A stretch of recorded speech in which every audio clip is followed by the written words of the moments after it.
All right, we're about to dive into a document that affects pretty much everyone, but almost nobody's actually read it.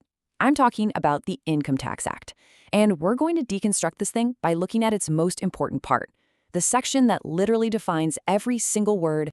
Yeah, this right here, this is the source material. It looks pretty intimidating, doesn't it? It's dense, it is packed with jargon, and it's just incredibly long.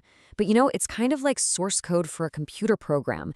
Every single word, every comma is there for a very specific reason. And our job today is to translate this complex language into something that actually makes sense. And that really gets to the heart of the matter. Why does law have to be written like this? I mean, why can't it just be simple?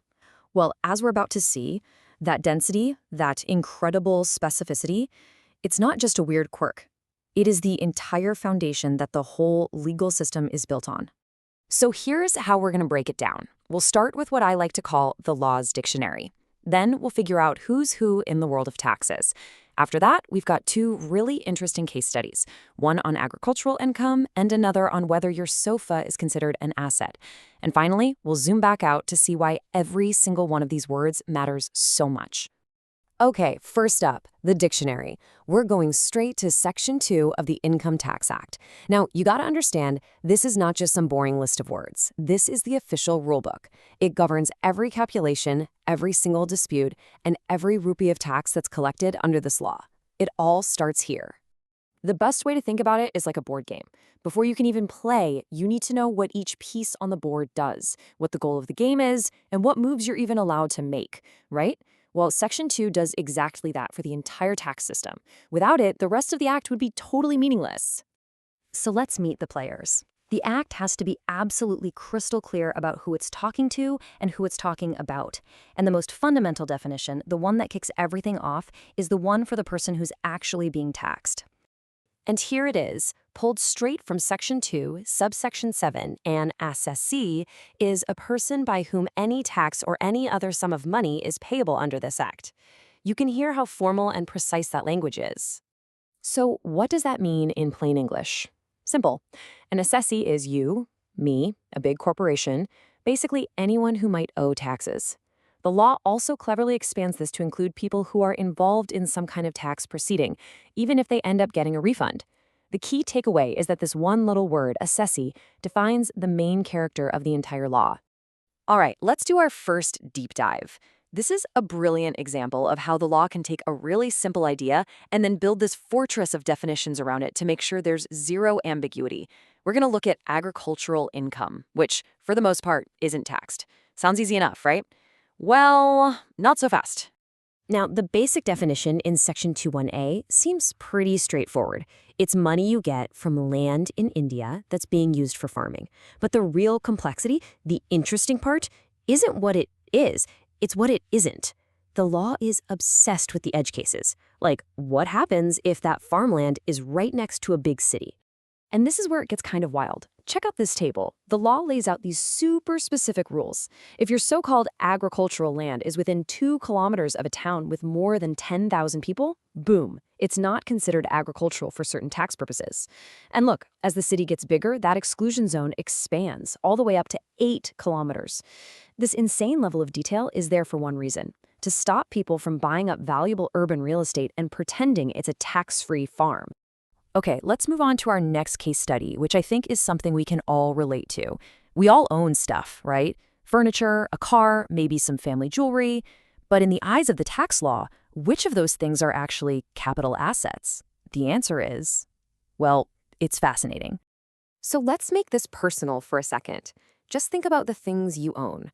Your car, the sofa you're sitting on, maybe a ring that's been passed down in your family. If you sold any of those things, which ones could potentially trigger a tax?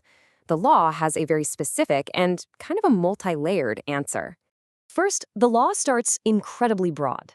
Section 214 defines a capital asset as, and I'm paraphrasing here, basically any kind of property.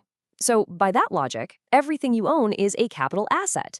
The shirt on your back, your phone, everything. But then, almost immediately, the law starts carving out exceptions. So this is the crucial part, the exclusions. The law says a capital asset does not include your inventory if you run a business. And, most importantly for us, it doesn't include your personal effects. This is defined as movable things like your clothes and your furniture. So good news, your sofa is safe. But, wait for it, the law's not done yet. And this is where it gets really clever. This is the exception to the exception. Your personal sofa is not a capital asset. But if your personal effects happen to be jewelry or paintings or sculptures, the law basically says, hold on, those are capital assets after all. So your sofa is just a sofa, but your family jewelry, that's a capital asset. And selling it could mean you have to think about taxes. This kind of nested logic is the absolute hallmark of legal drafting. Okay, so we've seen the who, the what, and the where. Let's pull all the way back and finally answer our original question. Why this incredible, almost maddening level of detail? It really all comes down to one thing: creating certainty. This little phrase right here is the very first thing you read in Section 2, unless the context otherwise requires. This is like the law's built-in safety valve. It's a signal that says, look, these definitions are the default, but we know context is everything.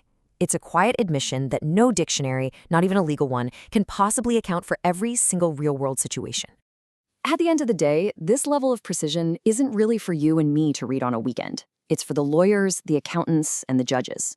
Every one of those specific rules about land near a city or what counts as jewelry, it's there to close a potential loophole that otherwise someone could drive a truck through. It's all about creating a system that is as predictable and as fair as possible. And that leaves us with one final thought. We've seen how the difference between a huge tax bill and no tax bill can come down to a single word, buried in a subsection of a definition. This crazy precision isn't just for show. It's what stops people from gaming the system. But it also creates this massive complexity.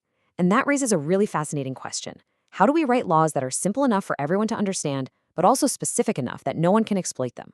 That right there is the million-dollar challenge.